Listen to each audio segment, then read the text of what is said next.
Round three. So we saw the last half hour of the movie now. Yes. Where you at? Is it still pretentious? Found it, yeah, absolutely pretentious. He threw what seemed like a little inception in there and then broke another one of his rules with the blonde girl on the boat. What happened with the blonde girl? Blonde girl leaves the boat. Blonde girl with no mask. Blonde girl, same outfit from the future comes back with no mask and then finishes the job.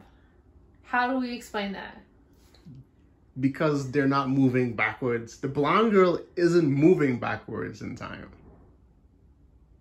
She's not working backwards. She's not doing that temporal pincer they keep doing that whole movie. That doesn't make sense. Your whole point is you go through this fucking turnstile and then you're moving backwards. That's all right. That's the interesting thing, time stuff that this movie brings up, right?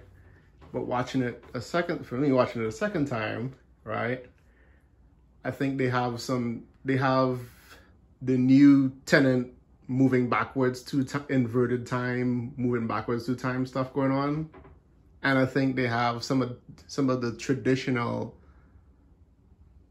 time travel shit in there. I think this is what I think right now. I think there's some traditional time travel shit in there because at the end you see where Neil is talking about, I have to go do the lock, I have to go do this again to make sure that it works. Like nobody else could pick locks better than me. So, and then remember at the beginning of the movie where he almost got, where protagonist almost got killed. Mm-hmm. You have that dude that saves him. Yeah. And that dude is Neil. Robert Pattinson, yeah. Right. So Robert Pattinson went back, like, if I understand it correctly, he went back in time to make sure that these events play out in a way where the world is saved. So that's why I said I think there's some traditional time travel. But there's also the inverted pincer temporal travel thing going on. Presumably, at the end of the movie, when protagonist understands that it was Neil, not Neo. Neil, apparently. Cool. With Neo, you brought Neo into this. I thought his name was Neo. I kept hearing Neo, not Neil. Okay, that's the bad audio mixing. That's the bad audio mixing that everyone complains about. Okay, so at the end of the movie, protagonist, it's revealed that Neil is the guy who saves him in the opera house. It isn't revealed, but you piece it together. You piece it together with the little red, with the little orange keychain. Whatever the fuck. It wasn't camo colored. Jesus. So, one would say that Neil is going back to do the loop again. To make sure the loop happens. Okay, so...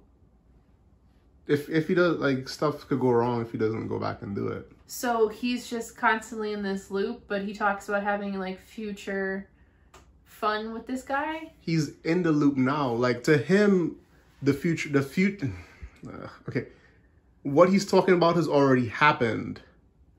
I think, from what I understand, his future moving forward, he's going to be probably doing the loop. I don't know if he's going to do one more round of the loop or if he's going to keep repeating the loop indefinitely or whatever. But he's already gone through a bunch of events that he hints at, like, oh yeah, so you've known me for years, da-da-da. Yeah, it's like, it's a beginning for you, but it's the end for me.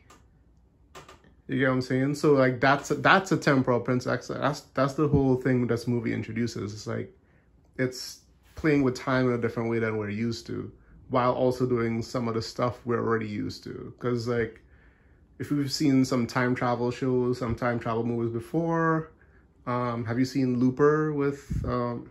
You haven't seen Looper? No. I thought you saw Looper. No. And I shouldn't have to see no. another You movie shouldn't to understand inverted time and loops and where this is regular time travel, but we're not going to tell you It's not about you having to see it to understand it. I'm just saying it's easier to grasp the concept once you go through that. experience. Well, It's not like, okay, this is the roadmap to do this, but at the same time, some things you do follow a bit of a roadmap to understand it. Like, you mightn't get certain types of adult comedy, like Seinfeld. You mightn't laugh at Seinfeld until you're an adult. Do you know what I mean? Mm-hmm. That makes sense? No, I laugh at Seinfeld more than now that I'm adult. You're saying exactly what I just said. Oh, sorry. I'm sorry. It's night. You're like, the now, more so... okay, I know your brain's wearing down, it's powering down for the night. You just want some easy listening, whatever.